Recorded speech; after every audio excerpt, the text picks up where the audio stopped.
Hello, everyone, once again. Um, so, in this second part video to forest management, uh, we want to focus on policies for sustainable forest management. So, we define sustainable management a lot. It is about using natural resources in a way and at a rate that maintains and enhances the resiliency of ecosystems and the benefits they provide. So we have guidelines from United Nations for sustainable resource management, but these guidelines are voluntary and non-binding. Maybe or suppose if these guidelines, or maybe if it was easy to have binding international forest agreements, maybe we could have more sustainable management. And also at national level, forest management varies significantly across countries. Um, so there is no guarantee of matching approaches. Forest management in the US is different from forest management in Taiwan, different forest management in um, Russia, in Ethiopia, etc.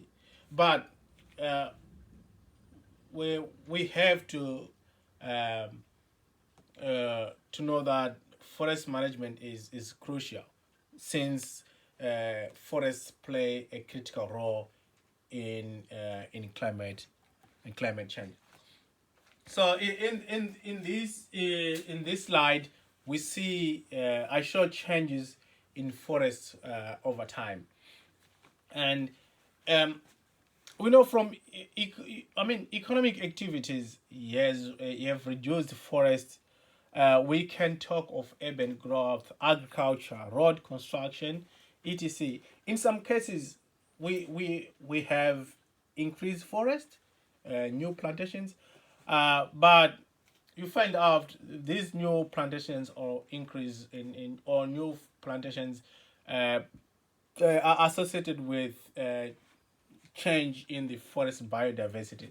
Um, Maybe most of them may have maybe exotic trees or maybe soft trees. So when we talk of sustainability, we focus on the resilience or the capacity of the ecosystems to recover from diverse impacts.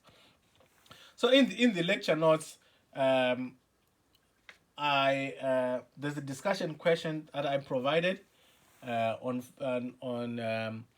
uh, sustainable forest management. I want you to list economic activities that affect forests. So this is a bonus point.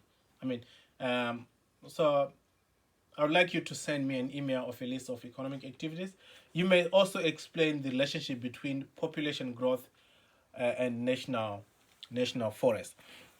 So you see, even if total forests increase have increased, initially they decreased but increased, but the relationship between natural forests and planted is that the natural forests went down, and the planted forest went up. But with planted forests, I mean, um, there's a loss in forest biodiversity.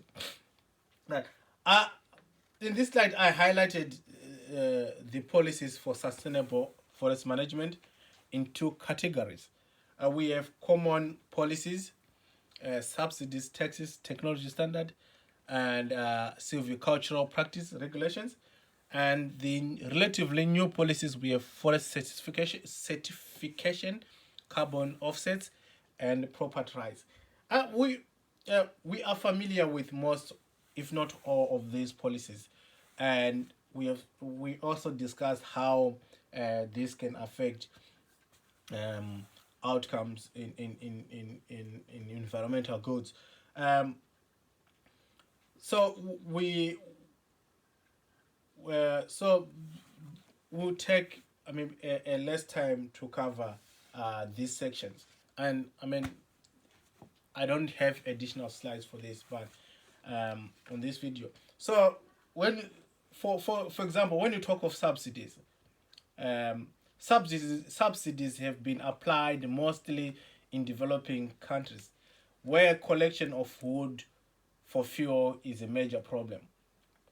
So, for example, with subsidies, we can have free seedlings, um, management assistance, or even financial aid.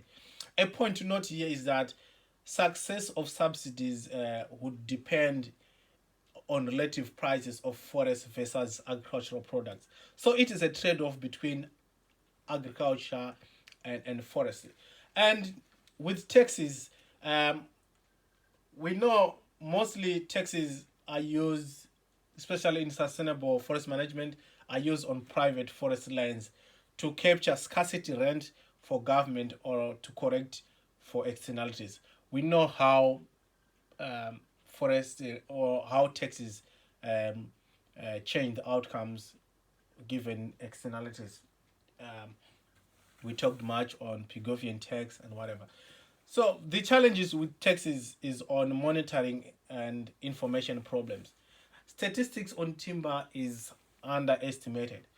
So if you don't have uh, enough or correct information, it means uh, the tax value you impose is not going to be effective. So you will not have, and I mean, it will not meet the cost effectiveness criteria that we discussed, I think, 2 weeks ago. Also, it can lead to an optimal harvest where farms would target high grade wood, taking only the highest quality of wood, leaving the rest. This is unoptimal. With regulations, government can dictate silvicultural method. This is planned harvest or a system typically described by the method of harvest and regeneration. So, e.g., we might have partial harvesting. This allows new stems to grow up under an overstory of maturing trees, or a selection approach where individual or group of trees are harvested to make space for natural regeneration. Um, in the lecture notes, I provided a link to the U.S. Forest Service page on silviculture for your referencing. And the forest concessions, um, usually this happens with the government-owned forests. E.g., we have the natural forests in the U.S. Government-owned. So they grant concession to private forest companies. Typically, auctions offer right to harvest a certain tract of trees or forest. I mean, so the challenge is on property rights issues. There is no incentive to care for land, and as such, may require an environmental bond. And with forest certification, this is a form of green labeling, providing information to consumers. There are internationally recognized certifiers like Forest Stewardship Council. So, uh, Forest Stewardship Council certified 30 million hectares in 56 countries.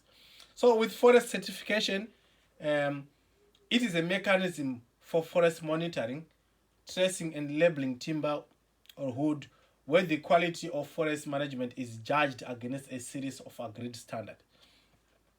Um, then, with carbon offsets, financial incentives to increase storage of carbon by keeping trees in the ground, reforesting, or planting high carbon sequestering trees. So this is like um, a subsidy like.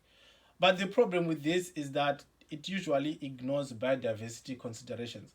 Um, uh, like then uh, for firms or people who favor exotic fast growing trees than native.